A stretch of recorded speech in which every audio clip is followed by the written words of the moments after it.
morning, everyone. Can everybody hear me? Is that good?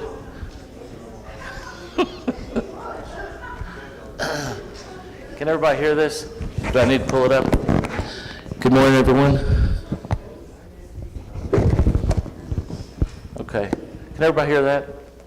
Okay, good. Now it seems loud. Is that loud? It seems loud. Okay, it's fine? Okay. Ty, am I too loud? I was waiting for you to say yes. Way too loud.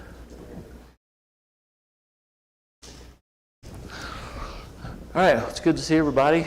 We're going to be in Mark chapter 5 today, looking at a story we normally look at in Matthew, but we're going to look at it in Mark, and hopefully see some interesting things here. That it's kind of one of those familiar stories, but maybe we'll find some levels that are unique to us and cause some cool insights. So how many of you guys are liking the summer snow? Yeah. Is it thicker this year than normal? Okay, thank you. Because I honestly do not remember it last year, but I've been reminded that yes, it happened. It happens every year. It's just a little thicker this year. Sometimes I don't notice stuff. Right? Yeah. Okay, Mark chapter 5. And we're not necessarily doing this on purpose, but I want you to notice that we've gone from 3 to 4 to 5. And the narrative that Mark is giving us in terms of the events of Jesus and things he's teaching and what Mark is telling us about him. And often a lot of these things are, healings that he does and showing his audience, if you will, the people that are following him, both disciples and just general crowd, what he is capable of doing. And while he does that, he teaches. And on the surface of it, this may seem, I think, obvious because we know these stories so well. But one example of that is in Mark 3, the man with the withered hand. He's in the synagogue, and it's on the Sabbath.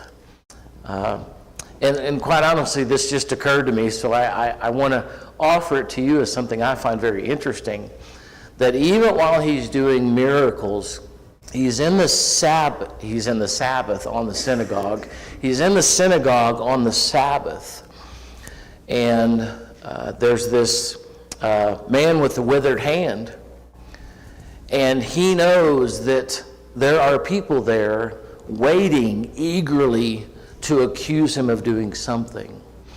And so instead of shying away from that, what does he do? He doesn't just lean into it. I mean, he causes the commotion. He causes the interaction. And so he tells the guy to come toward him, and then he asks everybody this question. Now remember, this is on the Sabbath, in a synagogue. Is it lawful on the Sabbath to do good or to do harm, to save life or to kill? And nobody responded. And as he looked around this crowd of people, specifically the leadership, I would assume, Mark tells us that he is both angry, he's upset, and he's grieved at the same time. And of course, he heals this guy without touching him, heals his hand, tells him to stretch out his hand, he does, and it's done. And so Mark is giving us these different pictures of Jesus and what he does. He gets into blaspheming the Holy Spirit, which we looked at a couple of weeks ago. And then he closes out this chapter with them telling him, your family is outside. And he says, my family is what? Those who do what the Father calls them to do, what my commands.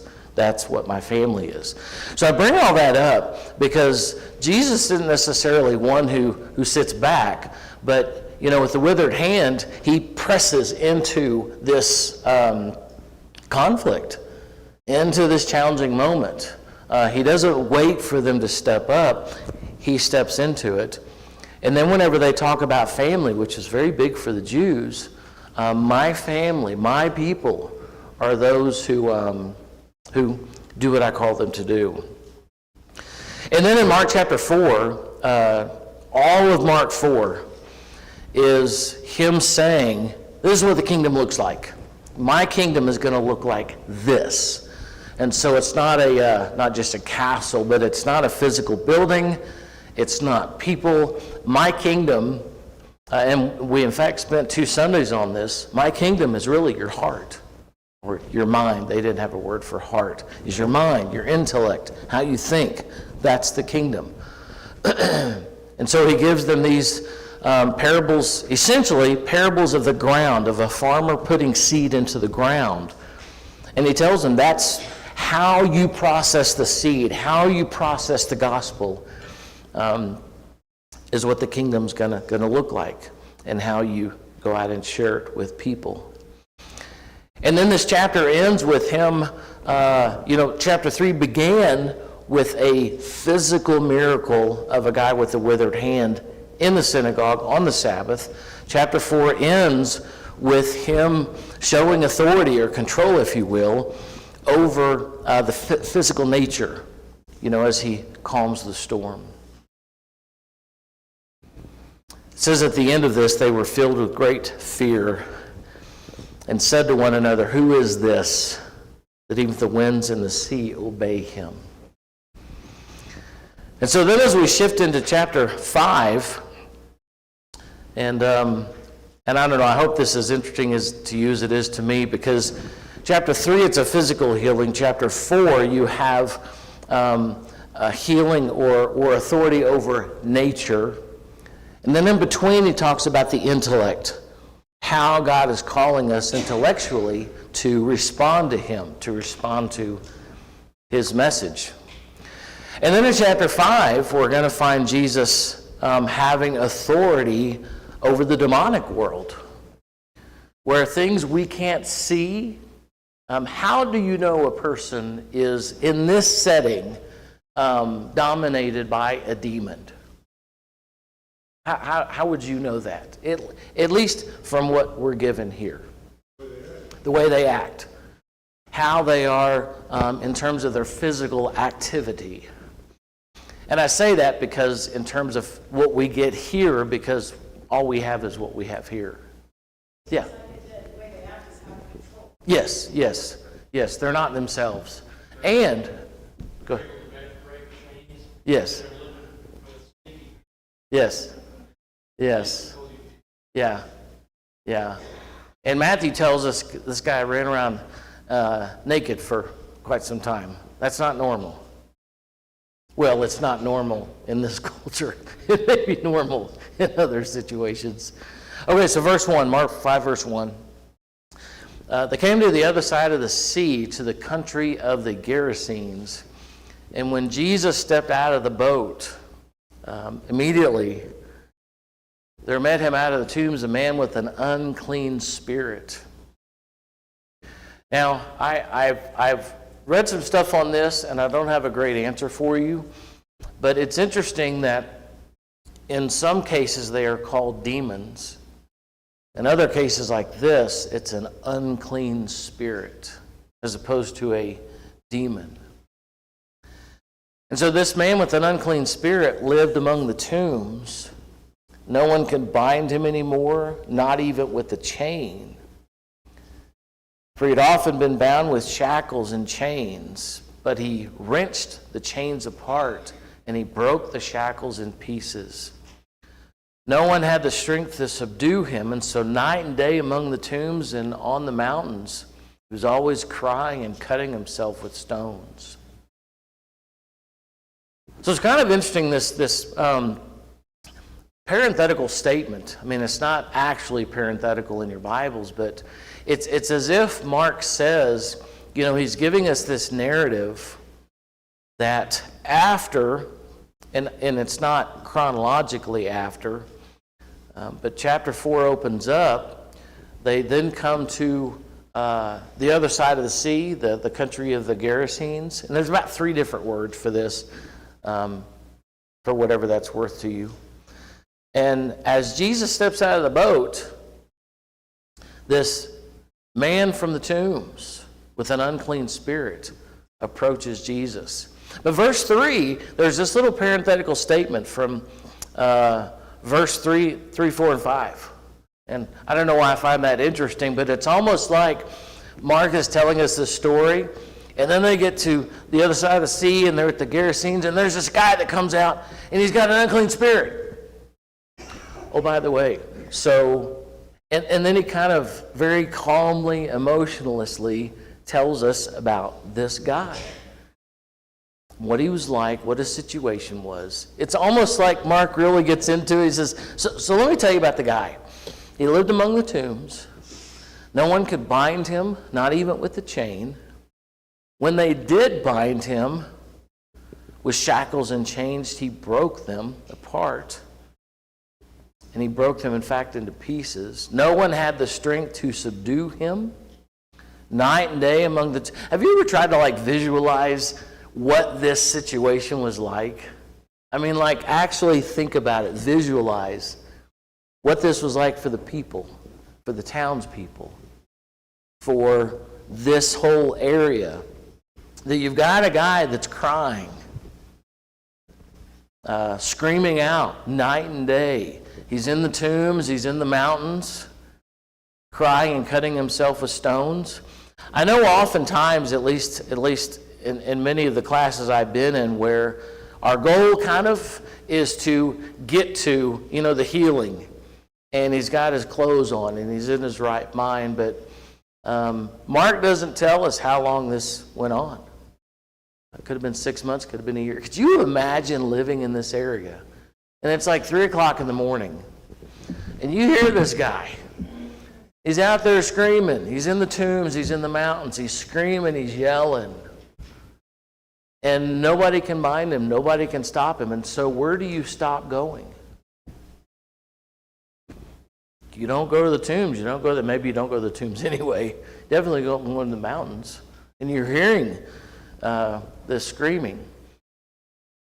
I know sometimes when I watch previews of some of these thrillers or horror shows, and in the forest or in the mountains, and you hear these screeches, and it really kind of freaks you out, which is maybe one of the reasons why we don't watch those movies. And that's what's happening here. So Mark gives us this little parenthetical, this little description of this guy. But I want you to notice in verse 6. So however long this is happening, Jesus steps out of the boat, verse 2, when he steps out of the boat, and if you put verse 2 and verse 6 together, you take out verse 3, 4, and 5, what literally happens? Jesus steps out of the boat, and what happens? Man, the guy comes to him, and he kneels in front of him. And he says to him, "What do you have to do with me?" And what does he call him? Son of the Most High.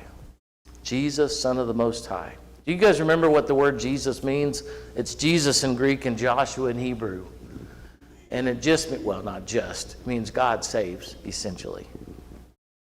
It's Yeshua, God saves, or God save us. Yeah. Yeah. Even the demons can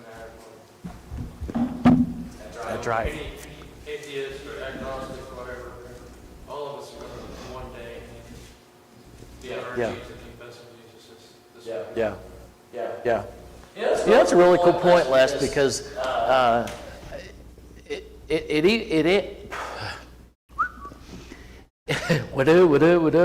it happens even before that. Now, yes, in terms of totality. But I find it also interesting that before that, in multiple occasions, people are going to bow before Jesus as the Son of God. And one of the things I find interesting about this, and hopefully you guys have some others as well, is what was the Jewish leadership unwilling to both call him and admit? Son of the Most High God, much less Messiah. You had a number of people that not only weren't going to call him that, but, you're a Jewish rabbi from Nazareth, a nowhere place. You come from nobody. Joseph and Mary were nobodies. You don't come from anything. And you don't teach according to our traditions, etc., etc. But you have this unclean spirit who, through this man, is able to break chains, scream and yell. He's got total control of this man. And not the man, but this unclean spirit, when approaching Jesus. Yeah. Appreciate the time you spent on 3 verses. When you just said, just go from verse 2 to 6 Yeah. and finish the story, it lacks something. It does. It's still an amazing thing, but just how degraded and how bad the condition was of this guy. He's totally missed that Jesus saved him, but it's huge. And I think that's really important. That realizes it's half a story without that background. Yes. And I would agree with that. I would put a bigger number on that. That description, that parenthetical part. Because again, if you kind of visualize yourself being there, and imagine like being, as we call it, a fly on the wall, and nobody can touch this guy, nobody can bind him, and then this rabbi, and even considering, the crowd that's there and the disciples, this rabbi from Nazareth, I keep saying from Nazareth, it's not like he... So let me clarify that for many of you.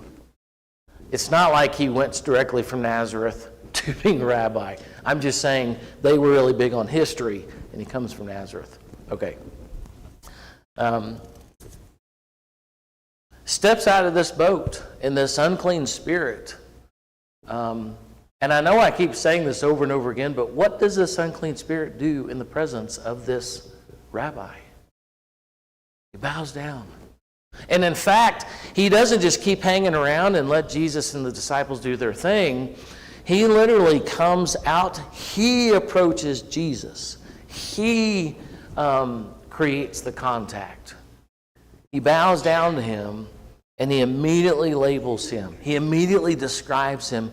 You are Jesus, Son of the Most High God. I adjure you by who? Now, I'm in the ESV. Let me go back to the NIV. Assume that's what most of you guys are in.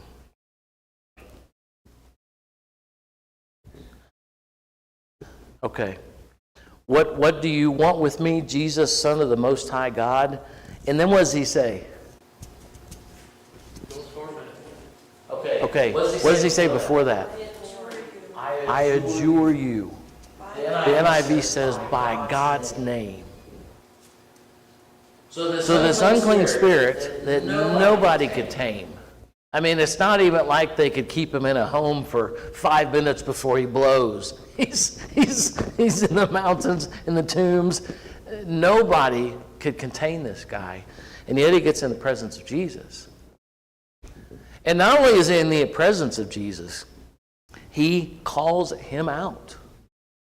And not only does he call him out to the human world, where else does he get called out? Who knows who this guy is?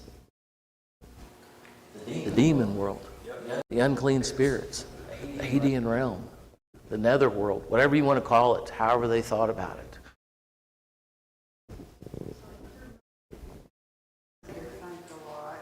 About this, and I would think that the evil spirit would go away from Yeah. the Son of God. Yeah. So it makes me wonder if the man recognized who Jesus was and was able to overpower the spirits to get to Jesus, that he ran to him. But then the spirits talked to Jesus. The only reason that I would say no to that is this evil spirit seemed to, this guy was nothing more than a vessel. And this evil spirit had the control that he had over this guy is, you bind him with chains, and this evil spirit utilized this guy's body to do what? Break those suckers. And so you have the demonic world, this evil spirit. Again, Mark calls him an evil spirit approaching Jesus. And I guess what fascinates me about this is you have the Jewish leadership, the physical Jewish leadership, that does not want to acknowledge what Jesus is doing and who he might be. But the demonic world, as they approach Jesus, it's like he's doing his thing, and he looks over, and there is Jesus, Son of the Most High God. And instead of, going, and taking off, man, he goes to him as if a subject, total authorities in front of him. And he says to him, I know who you are. You're the guy. Yeah. Acknowledge him, even though that's a very vital point. But he also recognizes the power and authority that Jesus has to take care of this criminal. Right. To torment him. Yeah. So hold on that thought. So I'm getting there. That is actually, to me, the more important point. But this unclean spirit verbally acknowledges to the demonic world as well as the human world. It's almost as if sometimes you see in TV shows when somebody's big on something, tech or whatever, and somebody walks in that nobody else knows, and they get to meet him, and they're like, my name is blah, and he's so excited to meet him, and nobody else knows. He goes, do you guys know who this is? This is so-and-so. He's the innovator of blah, blah, blah. And he really, puts him on a pedestal, like a lot of authority. This is what this guy's doing to Jesus. I know who you are. And not I know who you are in a negative sense. I know who you are, and I know the authority you have. I know what you can do. Now, I'm going to add a little bit here, and if you'll kind of allow me some... what Jesus just did with nature, it's almost like this demon's going, guys, you guys are freaking out over this. That's nothing compared to what this guy can do. That's nothing. That's easy for this guy. So then after he announces who he is, he then says, I beg you. I'm like on my knees begging. Don't bother me. Why do you think he would say that? And kind of not just the easy answers, but why do you think this demon is begging Jesus, this rabbi, to not mess with him? He knows exactly. He knows what he can do. He could annihilate him.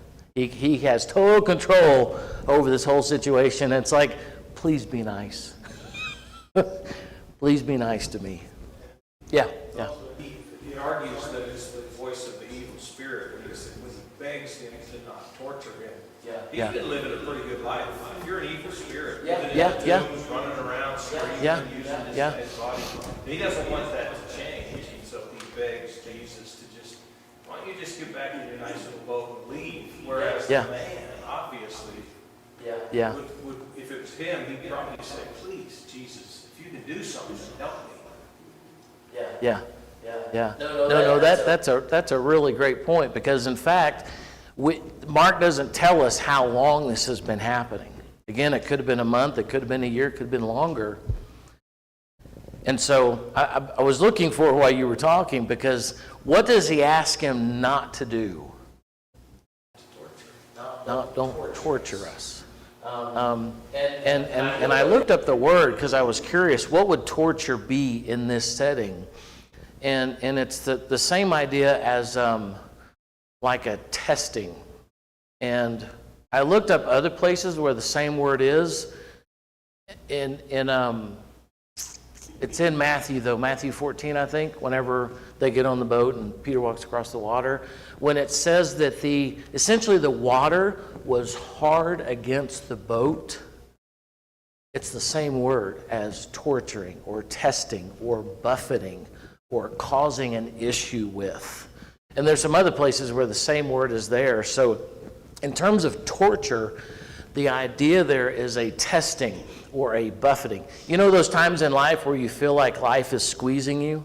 Life is like pushing up against you? You know, I'm assuming everybody in here is nodding their head. That's this word. And so don't, and I think that's where your point comes in that's so interesting. Can you just leave us alone? We're having a good time here with this guy. Could you just kind of cool it? Yeah. I was thinking that he doesn't say save me or take care of me. Right. Yeah. It's Yeah. don't do what, because he knows he can't and he won't. He just doesn't want to torture.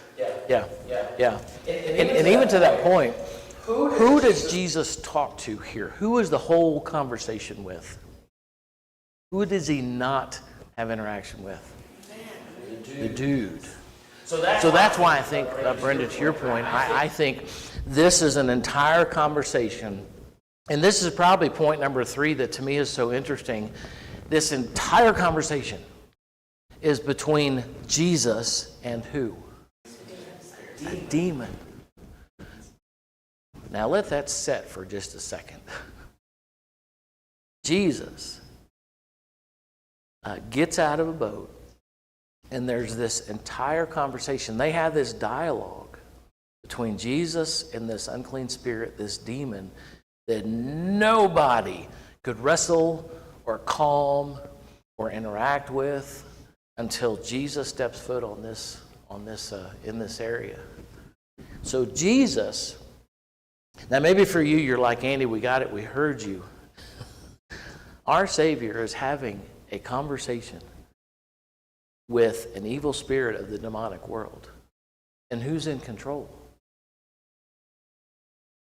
Now let that settle for a little bit. Jesus is in complete control of this conversation, because the demon actually says, I keep saying demon, Mark calls him an unclean spirit. Could you leave me alone? Well, and ultimately we're going to finally leave us alone. We're having a good time. This is kind of fun. I love that point. Could you leave us alone? So what is Jesus' response to leave us alone? Come out of the man. Goodness, I got all emotional. What's that? The response is, what is your name? If you read what that said, Jesus had already said, Oh. and so that was the response of the demon, is please don't send us out. Right. So the response to please don't send us out is, what is your name? Okay. I know it's Did I get ahead there? you read it, but if you read what it says, it says, what do you want with me? Don't torture me. Because Jesus had said, come out, you unclean spirit. Okay, Jesus had said, yeah, great point. Thank you. Yeah, Jesus had said, come out of the man, you impure spirit. And so Jesus said to leave him, and the guy says, hey, could you chill, because I'm having a good time. So yeah, that happened before. And then Jesus asked him, what is your name? Now, this is probably point, 4, 5, or 6. I keep hitting it like it's a point. That I think another thing that we possibly miss is how many spirits were in this guy? A bunch. Legion means 1,000. A bunch. And so it also kind of makes sense that you have a lot of demons that are really torturing this guy. And so as Jesus approaches, and this is the part, I guess, that is so, what's the word, not just emotional, but poignant, is it. Mark doesn't say this, either does Matthew, but it's as if when Jesus hits this turf and this demon comes at him, what is like 8 steps ahead? Jesus is going to help this guy. Jesus is going to take care of this. But Mark and Matthew give us this entire interaction that you're going to leave my guy alone. You're going to stop messing with him. And again, who knows how long that this whole thing had been going on. And I guess what's so poignant for me about that is, whenever we struggle with stuff, we have the Holy Spirit. We have the Parakletos that is walking with us, that is giving us strength and guidance and wisdom, even within the challenge that we may be going through. God He's not just there. He's there with all the stuff that He has for us to have. Because all of us, we use it as kind of a, what is the word I'm looking for? Not a metaphor, kind of that. How many demons would you say that you kind of deal with in your life? Now again, it's not the same thing. We kind of use the word demon as a metaphor, but all of us have trauma. All of us have stuff we're dealing with. And for some people, it's multiple. It's a lot of stuff. And here we find with an actual demon, an impure spirit, Jesus approaches, and even the demon is ready to tell him, look, I know you can do whatever you want to do. I mean, you totally control the situation. So the demon lets Jesus know, you are in control. I'm on the ground, I am kneeling, and I'm just asking you, could you I love the way you put it, could you guys get back in your boat, just take off? Now, what is Jesus' response to that? No. I'm gonna take care of this guy. Why would he take care of this guy? Out of compassion? Show his power. Okay, show his power. Because he loves him. Because he loves him. Because I've obviously got an answer in my head. All those answers are accurate and true. Why is this important? John 3:16, for God so loved that he gave his only begotten Son. Why is this guy important to Jesus? He's a dude. He's a creation. I made this guy. Now, even though you do have the demonic thing happening, and it's happening in other places where Jesus isn't, in this moment, in this situation, Jesus, I guess for me, it's not just his compassion. This is a child. This is a person. This is a value. I made this guy. And so there's not going to be any, I tell you what if we do this? 500 of you go somewhere else. 3/4 of you go somewhere else. Let's just leave 5. Jesus says, no, you're done. Now, the other crazy thing here is this next request that they have. And I tried to look into some of this, and nobody to me has a really good answer for it. Why the pigs? Let's see. I think we got a couple more minutes. It's very possible this was a Gentile area, which then the pigs wouldn't have been an issue. Pigs can't be a thing for the Jews.